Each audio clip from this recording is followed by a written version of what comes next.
අපි පළමු කොට ප්‍රාර්ථනා කරනවා මේ දේශනාවෙහි දායකත්වයේ ගැන කටයුතු කරන මේ පින්වත් හැම දෙනාටමත් ඒ වගේම මේ උතුම් දේශනාව ශ්‍රවණය කරන ලක්වාසී ලෝකවාසී සදැහැති හැම දෙනාටමත් මෙලොව ජීවිතයේ සුවපත් භාවයේ පිණිස සැනසීම පිණිස පරලොව සුගතිය පිණිස තම තමන් අපේක්ෂා කරන ආකාරයටම ඒ උතුම් ධර්මාවබෝධයේ සලසා ගැනීම පිණිසම හේතු වන උපකාරවත් වන අර්ථදායක දේශනාවක්ම වේවා කියලා අපි පළමු කොට ප්‍රාර්ථනා කරනවා.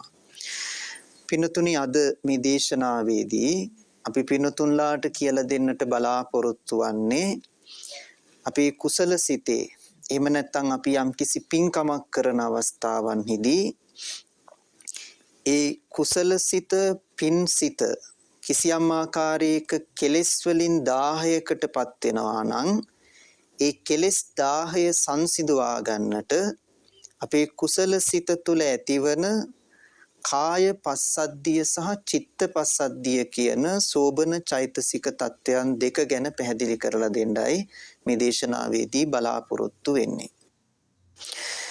පින්නතුනි, මේ ධර්මයේ තුල අපි කටයුතු කරනකොට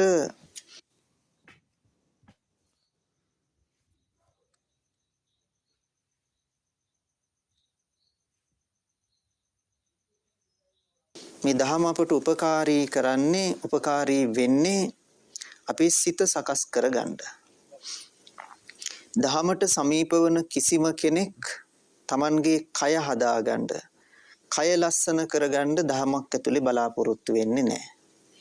දහමට සමීප වන ඕනෑම කෙනෙක් උත්සාහ කරන දේ තමයි Tamanගේ සිත හදාගන්න, සිත ලස්සන කරගන්න, සිත සුන්දර කරගන්න, නිදහස් කරගන්න තමයි බොහෝ දෙනෙක් අපේක්ෂා කරන්නේ. ඒක නිසා අත වශයෙන්ම දහම තුල සිදුවන ප්‍රධානතම දේ තමයි අපේ හිත හදන එක. සිත හදා ගැනීම සඳහා හොඳ පැහැදිලි වැඩපිළිවෙලක් මේ ධර්මයේ ඇතුලේ අපට පින්නතුනි පෙන්වලා දීලා තියෙනවා. සිත පිළිබඳව බුදුදහම ඉදිරිපත් කරන ඊ타ත්ම ගැඹුරු විශ්ලේෂණයේදී පින්නතුනි සිත සම්බන්ධව පරමාර්ථික පැතිකඩ දෙකක් දහම තුල පැහැදිලි කරලා දෙනවා. ඒ තමයි චිත්ත චෛතසික කියන ධර්මතා දෙක.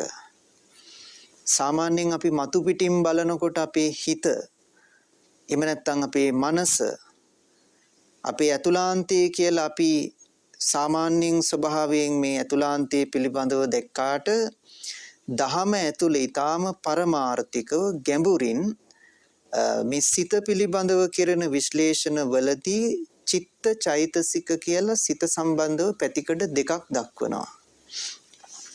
අභිධර්ම දේශනාවලදී පින්නතුනි සිත එහෙම නැත්නම් චිත්ත කියන මේ ස්වභාවය පරමාර්ථික වශයෙන් 89 ආකාරයකට විශ්ලේෂණය කරනවා.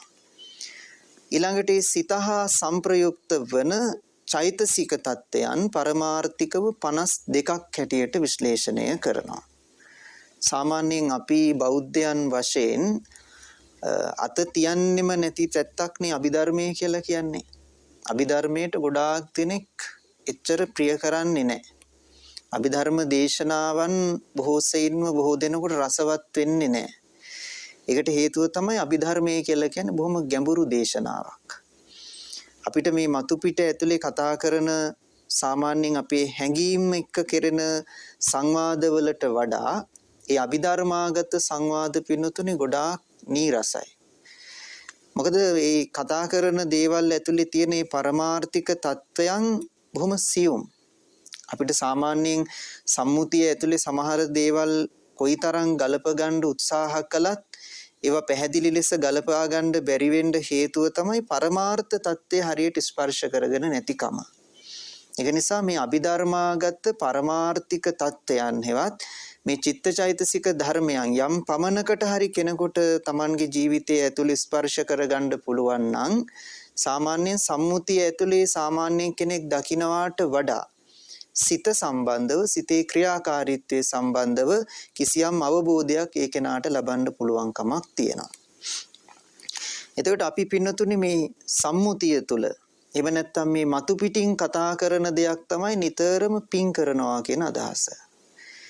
සාමාන්‍යයෙන් අපි මේ ලෞකිකත්වයේ ඇතුලේ ජීවත් වෙනකොට කාමභෝගී ගෘහස්ත සමාජගත ජීවිතය ඇතුලේ ජීවත් වෙනකොට අපේ සිතට කිසියම් ආකාරයක 1000ක් හිත ඇවිලෙන ගතියක් තියෙනවා.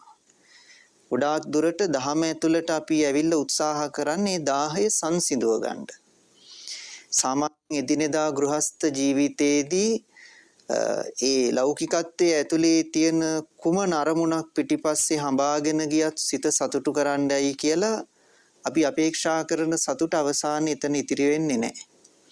తాවකාලිකව යම් දෙයක් නිසා තෘප්තියක් ලැබුවත් ඒ తాවකාලිකව තෘප්තිපත් වෙන දේවල්මයි අපට ලොකු මේ පුද්ගලයා තුළ කිසියම් ආකාරයක ਸੰతాපයක් ඇති කරන්නේ. తాවකාලික වශයෙන් එක මොහොතකට සතුටු වෙන දේම දීර්ඝ කාලීනව අපේ ජීවිතයේ මහා කනස්සල්ලක් බවට පත් වෙන තැන් තියෙනවා. එතකොට අපි මේ තැන්වලදී උත්සාහ කරන දෙයක් තමයි ධර්මයේ පැත්තට නැඹුරු වුණා මේ සිත ඇතුලේ තියෙන 1000 ඒ දැවෙන ගතිය යම් පමණකට හරි නිවා ගන්න පුළුවන් ය කියලා අපි හිතනවා. සාමාන්‍යයෙන් හිතන්න පින්නතුනි කෙනෙක් තමන්ගේ ජීවිතේ තමන් ගොඩාක් බැඳිලා ඉන්න තැනක් තියෙනවා.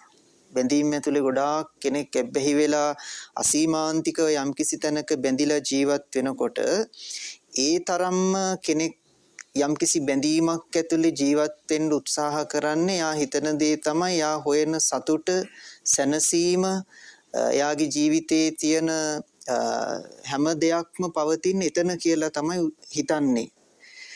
නමුත් ඒ තමන් බැඳිලා ඉන්න තැන් නිසාම ජීවිතේට නොඑක් අවස්ථාවන් වලදී නොඑක් ආකාරයේ දුක් ගැහැට ඇති වෙනවා. මානසික දාහයන් ඇති වෙනවා. හිතන්න තමන් ගොඩාක් බැඳිලා ඉන්න කෙනෙක් පින්නතුනේ එකපාරම අසනීප වෙනවා. එකපාරම ලෙඩ වෙලා රෝහල් ගත කරලා ජීවිතයේ කිසියම් ආකාරයක අවදානම් මට්ටමකට ගියාට පස්සේ ලෞකිකත්වයේ ඇතුලේ කොච්චර දේවල් සතුට හොයාගෙන ගියත් අපිට ඉක්මනට අනිත් පැත්තට මතක් වෙන්නේ ධර්මය. අපි බෝධි පූජාවල් තියලා නොඑක ආකාරයේ ශාන්ති කර්ම කරලා දහම ඇතුලේ ඊට පස්සේ හොයනවා අපේ සිතේ අර ඇති වෙලා තියෙන 1000 නිවා ගන්න මාර්ගයක්.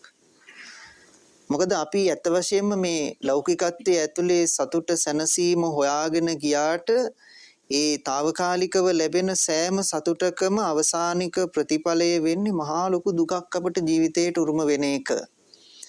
එතකොට ඒ අවස්ථාවන් වලදී තමයි අපි ඇත්ත වශයෙන්ම ධර්මය හොයන්නේ අර තියෙන 1000 සංසිඳව ගන්න අපට ඉඩක් ධර්මයේ ඇතුලේ ඇති කියලා.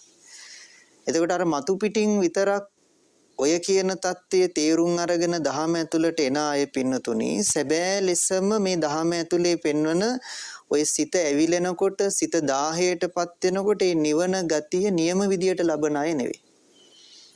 එතන දහම ඇතුළට ඇවිල්ලා කරන්නේ බොහෝ වෙලාවට తాවකාලිකව හිත හදා ගන්න වැඩපිළිවෙල.